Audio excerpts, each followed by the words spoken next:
Il est temps d'en venir à ce que l'islam dit des signes des temps, de la fin des temps. En effet, nous trouvons dans le Coran et dans les hadiths, donc dans les traditions islamiques, l'idée que Jésus va revenir et qu'il va y avoir la fin des temps. Nous avons lu tous ces textes, ces titres que le Coran donne à la fin des temps. Et ce qui est intéressant pour moi, c'est que le Coran ne donne pas vraiment de signes, mais les hadiths, donc les traditions de l'islam, nous donnent toute une liste de signes des temps. Et à ma grande surprise, cette liste est exactement la même que ce que nous trouvons dans la Bible. Je l'ai remise ici sur l'écran.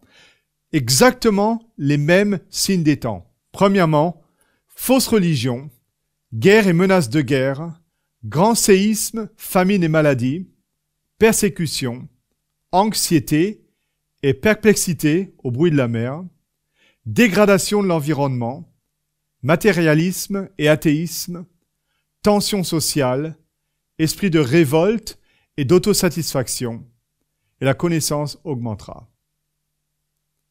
Donc, même liste de signes de la venue de Jésus dans la Bible et dans les hadiths.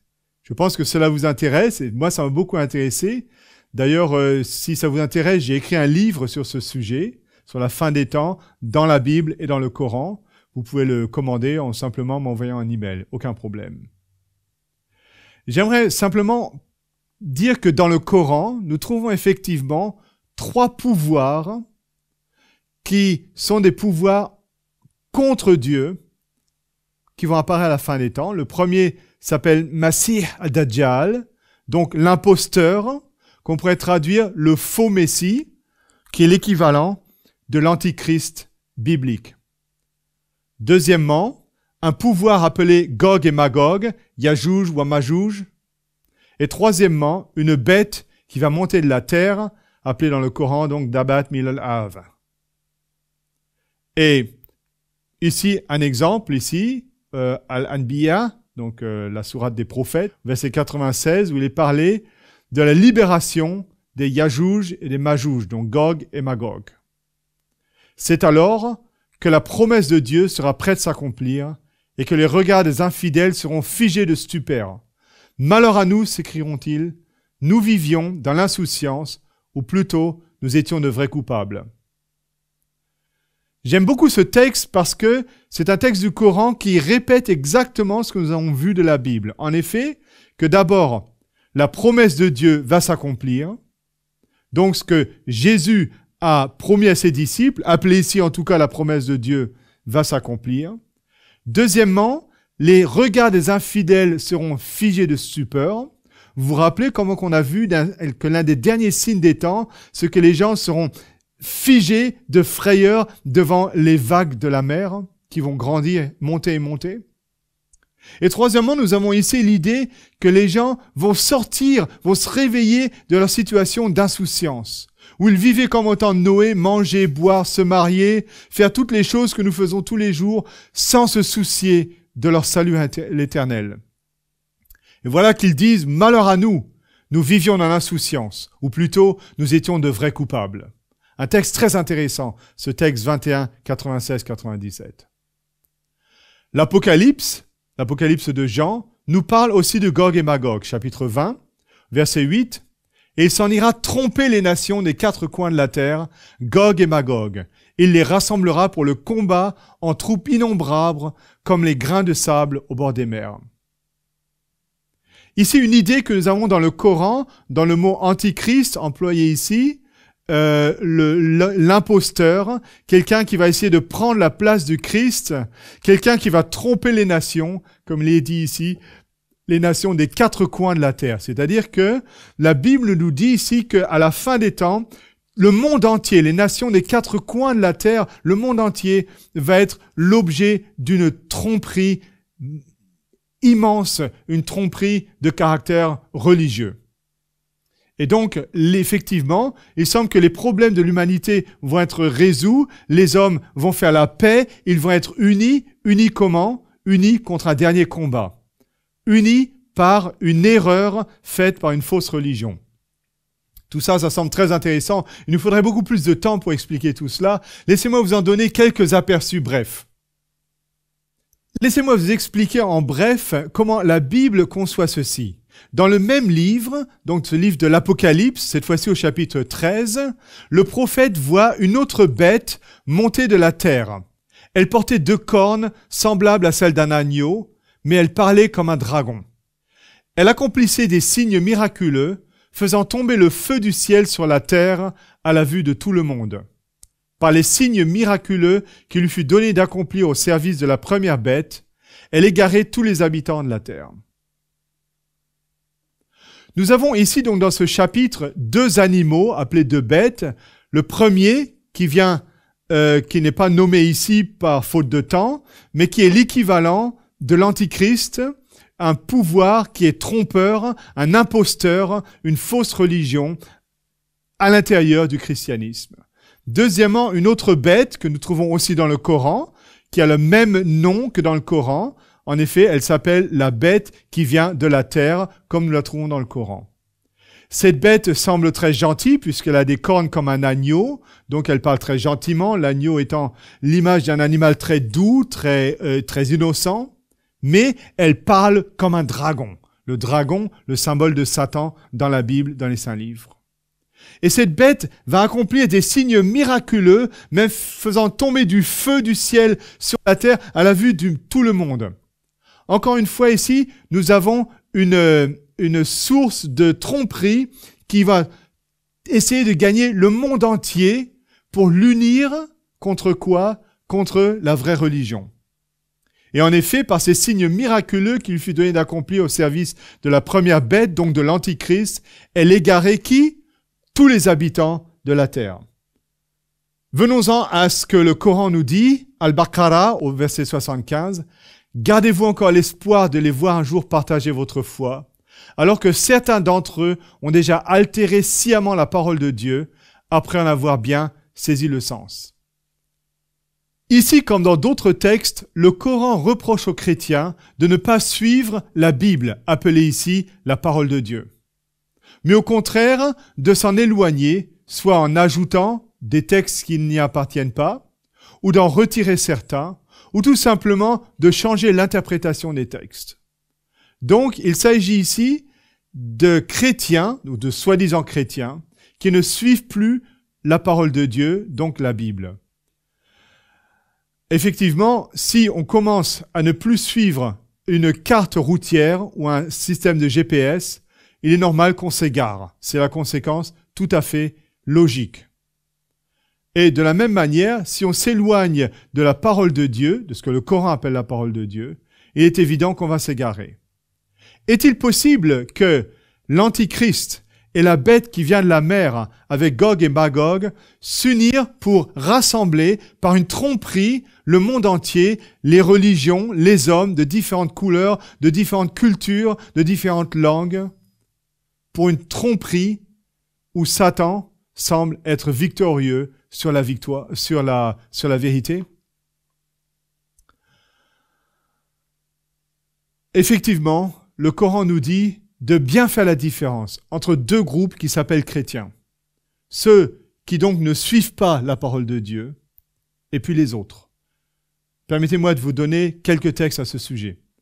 Al-Maïda, au verset 82, nous dit « Tu constateras sûrement que ceux qui nourrissent la haine la plus violente contre les musulmans sont les juifs et les païens, et que ceux qui sont les plus disposés à sympathiser avec les musulmans sont les hommes qui disent « Nous sommes des chrétiens ». Cela tient à ce que ces derniers ont parmi eux des prêtres et des moines et à ce qu'ils ne font pas montre d'orgueil. Ici, nous avons un contraste virulent entre des ennemis remplis de haine qui sont des juifs et des païens, alors que ceux qui sont les plus disposés à sympathiser avec les musulmans sont ceux qui disent « Nous sommes les chrétiens ». Nous ne sommes pas ici pour dire du bien des chrétiens ou du mal des juifs ou des païens. Mais il est dit qu'il ne faut pas mettre tout le monde dans le même panier. Et d'autres textes du Coran vont même plus loin en disant que à l'intérieur des chrétiens, il y a aussi 2 groupes. Regardez ce texte, Ali Imran, verset 113-114. Cependant, les détenteurs des Écritures ne sont pas tous les mêmes, car parmi eux, il y a une communauté pieuse dont les membres passent des nuits entières à réciter des versets de Dieu et à se prosterner. Ils croient en Dieu et au jour dernier, ils ordonnent le bien, réprouvent le mal et s'empressent d'accomplir de bonnes œuvres. Ce sont là d'aucuns au nombre des justes. Les Écritures sont appelées ici les versets de Dieu. Et parmi ceux qui lisent ces versets, il y en a qui sont vraiment sincères. Tous ne sont pas des mécréants, tous ne sont pas éloignés de la Bible, de la vérité. Mais certains sont restés fidèles à Dieu.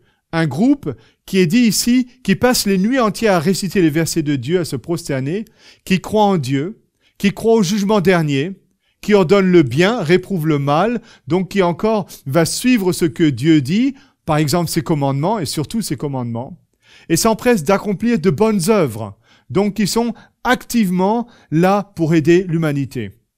Ceux-là sont au nombre des justes.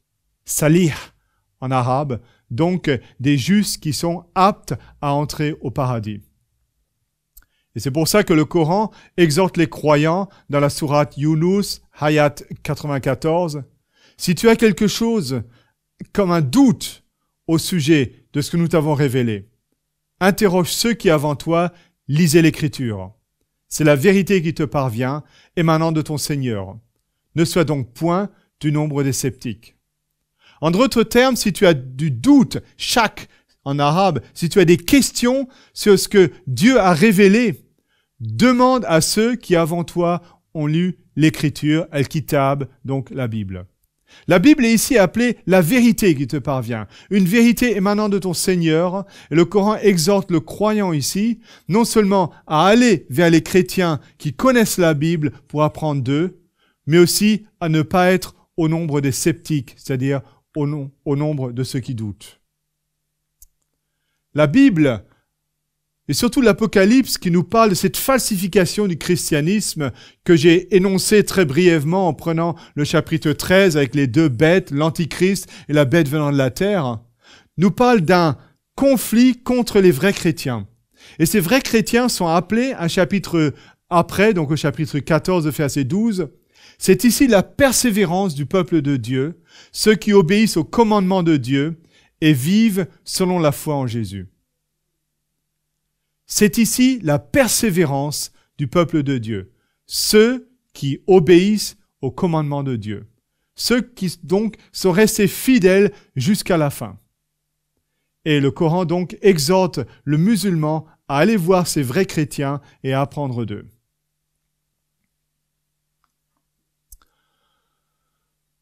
Revenons à Matthieu 24, alors que, comme vous le rappelez, Jésus donc est à Jérusalem et va annoncer la destruction du temple, la destruction de la ville, et va parler des signes de son retour et de la fin du monde. Après avoir énoncé tous ces signes, Jésus en vient à ce qui va vraiment se passer, ce que signifie la fin du monde. Matthieu 24 donc, et nous lisons ici à partir du verset 29. Immédiatement après ces jours de détresse, le soleil s'obscurcira, la lune perdra sa clarté, les étoiles tomberont du ciel, les puissances célestes seront ébranlées. C'est alors que le signe du Fils de l'homme apparaîtra dans le ciel. Alors tous les peuples de la terre se lamenteront, et ils verront le Fils de l'homme venir sur les nuées du ciel avec beaucoup de puissance et de gloire.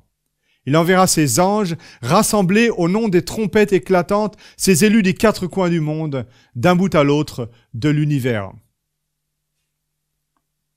Il est intéressant que nous avons lu dans l'Apocalypse que Gog et Magog, dont les puissances qui sont contre la vraie religion, vont essayer de rassembler par tromperie les hommes des quatre coins du monde. Mais il y a les fidèles de Dieu aussi qui sont les quatre coins du monde. Ceux qui obéissent à ses commandements, ceux qui suivent sa parole, ceux qui suivent ce que le Coran lui-même appelle la vérité. Et il dit que les anges vont rassembler au son des trompettes éclatantes les élus de Dieu des quatre coins du monde, d'un bout à l'autre de l'univers. Donc voici une période de lamentation, de détresse qui va arriver, mais cette fois-ci tout simplement parce que la fin est là. Je continue dans un texte parallèle pris de Luc 21, au verset 27 et 28, il est dit « Alors on verra le Fils de l'homme venir dans les nuées avec beaucoup de puissance et de gloire. Et alors, Jésus nous dit quelque chose d'extraordinaire. Quand ces événements commenceront à se produire, levez la tête et prenez courage, car alors votre délivrance se rapproche. Jésus ici dit qu'effectivement, il y aura des signes des temps terribles, des tremblements de terre, des raisons de se lamenter, mais lorsque tout cela arrive, Jésus nous exhorte à lever notre tête, car notre délivrance approche. Cela me rappelle lorsque je travaillais avec des réfugiés qui avaient quitté leur pays sur ces petits bateaux pour traverser la mer, arriver dans la terre promise, dans un pays riche. Alors nous connaissons les dangers de ces petites barques perdues sur l'océan. Le danger des pirates, le danger des requins, une panne de moteur, il n'y a plus d'eau, plus d'aliments, etc. Imaginons donc ces réfugiés sur un petit bateau qui s'accrochent à l'espoir de voir quelque chose s'arriver. Et effectivement, alors que la situation semble complètement désespérée, quelqu'un crie « Regardez !» Et juste devant la petite barque, il y a un grand vaisseau qui est là, leur tendant une échelle, les invitant à monter pour arriver à bon port dans un pays, une terre promise, un pays riche.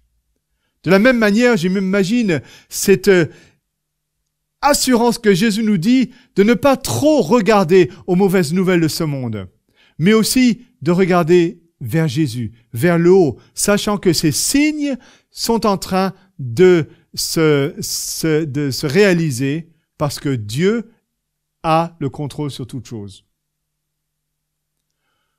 Vous savez, quand on prend le train, par exemple, il y a plusieurs stations et dans certains pays, on va vous donner un plan qui vous donne exactement les horaires, où arrivez-vous, quand. Et alors, imaginez vous êtes assis dans le train et vous regardez et vous apercevez que toutes les stations que vous venez de passer sont exactement les stations qui sont décrites sur le plan. À la bonne heure, au bon endroit. Donc, quelle est la conclusion que vous pouvez tirer? C'est que de la même manière, la station et les stations suivantes vont vous amener au bon moment, au bon endroit.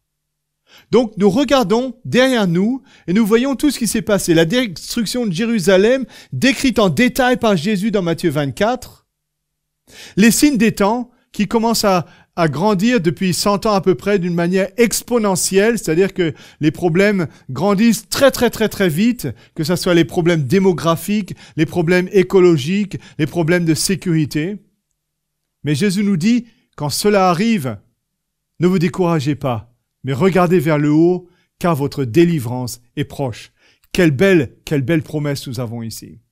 Oui, en effet, le jour du retour du Christ, le jour de la fin des temps, n'est pas une mauvaise nouvelle pour ceux qui sont prêts. C'est une bonne nouvelle, car c'est la fin de la souffrance. Et c'est pour ça que, pour donner un exemple ici, laissez-moi vous donner la liste des termes employés dans le Coran lui-même pour décrire ce jour. Le jour où Dieu va nous amener au paradis, appelé ici Jannat al-Aden, le jardin d'Éden. Jannat al-Huld, le jardin éternel, le jardin de la plénitude, le jardin du bonheur, le paradis. Le domicile, la maison, le domicile de paix, le séjour au-delà, le rassemblement des justes, la forteresse de sécurité. Est-ce que vous vous rappelez comment Jésus, il nous est dit dans l'Évangile, va rassembler les justes des quatre coins de la terre? Et le Coran d'employer un terme très similaire en disant ici, le rassemblement des justes, la nouvelle terre, le paradis, un jardin tellement beau, ceux auxquels vous et moi aspirons au plus profond d'entre nous. Mes amis, voici le but de l'humanité. Voici le but auquel Dieu veut nous amener. Oui, nous posons la question sur la souffrance. Pourquoi cela arrive-t-il? Les catastrophes, les cataclysmes, la faim dans le monde, les guerres, les souffrances. Nous avons vu que Dieu au début avait tout créé de manière parfaite. Malheureusement, un de ces êtres qu'il avait créés, le diable, s'est rébellé contre Dieu, a voulu prendre sa place et a créé une crise dans l'univers qui a entraîné une avalanche de souffrance à tous les niveaux sur notre planète.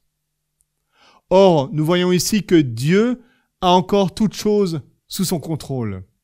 Il va revenir un jour avec Jésus, avec ses anges, et il va rassembler ceux qui sont prêts à l'accepter. Quelle belle nouvelle! Les 6000 ans à peu près de souffrance que nous avons vécues seront oubliés en un instant. Dieu nous invite à partager l'éternité avec lui. Quelques textes à ce sujet tirés de la Bible et du Coran. Ésaïe 65. Dieu dit, car je vais créer de nouveaux cieux et une nouvelle terre. On ne se rappellera plus les choses passées, elles ne reviendront plus à l'esprit. Réjouissez-vous plutôt et soyez à toujours dans l'allégresse à cause de ce que je vais créer. Je ferai de Jérusalem mon allégresse et de mon peuple ma joie. On n'y entendra plus le bruit des pleurs, le bruit des cris. Le loup et l'agneau paîtront ensemble. Le lion comme le bœuf mangera de la paille, le serpent aura la poussière pour nourriture. Il ne se fera ni tort ni dommage sur toute ma montagne sainte, dit l'Éternel. Quel beau texte rempli de joie. Vous avez vu comme les paroles ici reviennent, joie, allégresse. Dieu va te créer, il n'y aura plus de bruit de pleurs, plus de cris, car tout va être tellement beau. À la fin de l'évangile, Injil, donc l'Apocalypse au chapitre 21, il est dit « Puis je vis un ciel nouveau et une terre nouvelle, car le premier ciel et la première terre avaient disparu, et la mer n'existait plus. Je vis la ville sainte, la nouvelle Jérusalem, descendre du ciel d'auprès de Dieu, belle comme une mariée qui s'est parée pour son époux. Et j'ai entendu une voix forte venant du trône qui disait « Voici la tente de Dieu avec les hommes. Il habitera avec eux, ils seront ses peuples, et lui sera leur Dieu. Il essuiera toute larme de leurs yeux.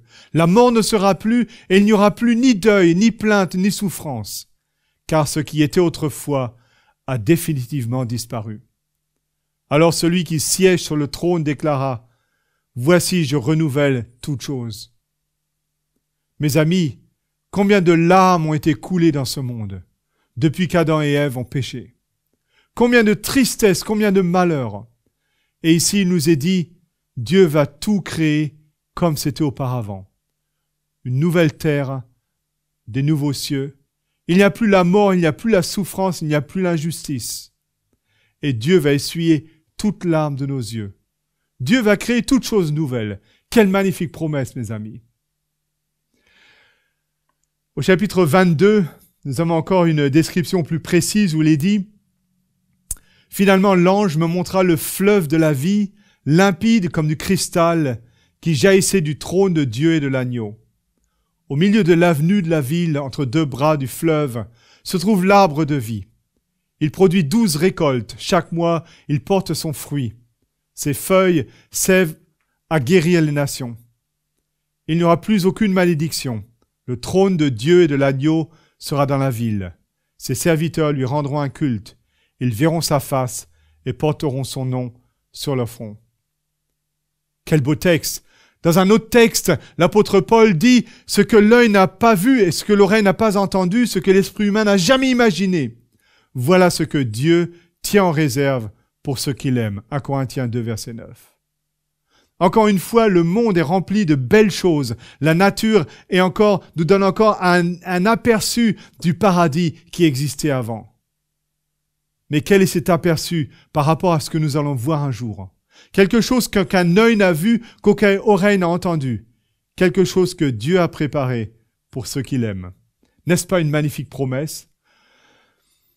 Apocalypse 7, nous retournons ce livre, verset 15 et verset 17, il est dit « C'est pourquoi ils se tiennent devant le trône de Dieu et lui rendent un culte nuit et jour dans son temple. Et celui qui siège sur le trône les abritera sous sa tente. Ils ne connaîtront ni la faim, ni la soif. Ils ne souffriront plus les ardeurs du soleil, ni d'aucune chaleur brûlante. Car l'agneau qui est au milieu du trône prendra soin d'eux comme un berger. Il les conduira vers les sources d'eau vive, et Dieu lui-même essuiera toute larme de leurs yeux. » Encore un magnifique texte. Il y en a tellement d'autres. Laissez-moi en prendre quelques-uns du Coran cette fois-ci. Ali Imran, verset 107. « Quant à ceux qui ont un visage rayonnant de bonheur, ceux-là seront pour l'éternité reçus en la grâce du Seigneur. » Ali Imran, verset 107. Un autre texte ici dans la sourate 13, versets 23 et 24. les jardins d'Éden où ils entreront avec tous ceux de leurs pères, de leurs conjoints et de leurs enfants qui ont accompli de bonnes œuvres. Et les anges accourront de tous côtés pour les recevoir. Que la paix soit avec vous, leur diront-ils. Recevez comme prix de votre patience cette belle demeure qui sera éternellement vôtre. Vous rappelez comment la Bible fait la différence entre ceux qui ont été séduits par l'Antichrist et ceux qui gardent les commandements. Ceux qui n'ont pas falsifié l'interprétation de la Bible, mais ceux qui suivent la Bible telle qu'elle est. Et ici, le Coran nous dit qu'ils seront reconnus par leur patience. Recevez le prix de votre patience. Vous voyez comme les deux livres se ressemblent et on arrive à voir beaucoup de ponts qui nous aident non seulement à nous comprendre les uns les autres, mais à apprendre les uns des autres. Un autre texte, Al-Furqan, verset 10, où il est dit « Béni soit celui qui, s'il le veut, peut te donner des biens plus précieux encore, à savoir des palais et des vergers sous lesquels coulent les rivières. » Encore ici, un texte parmi d'autres, où le Coran, comme la Bible, nous montre un monde merveilleux, rempli de rivières, de sources, où nous allons être heureux pour l'éternité. Cependant, laissez-moi vous dire que ce texte apporte un petit bémol à toute cette histoire, en disant « Béni soit celui qui, s'il le veut, c'est-à-dire Dieu, Allah, peut te donner des biens plus précieux encore, à savoir des palais et des vergers sous lesquels coulent des rivières. »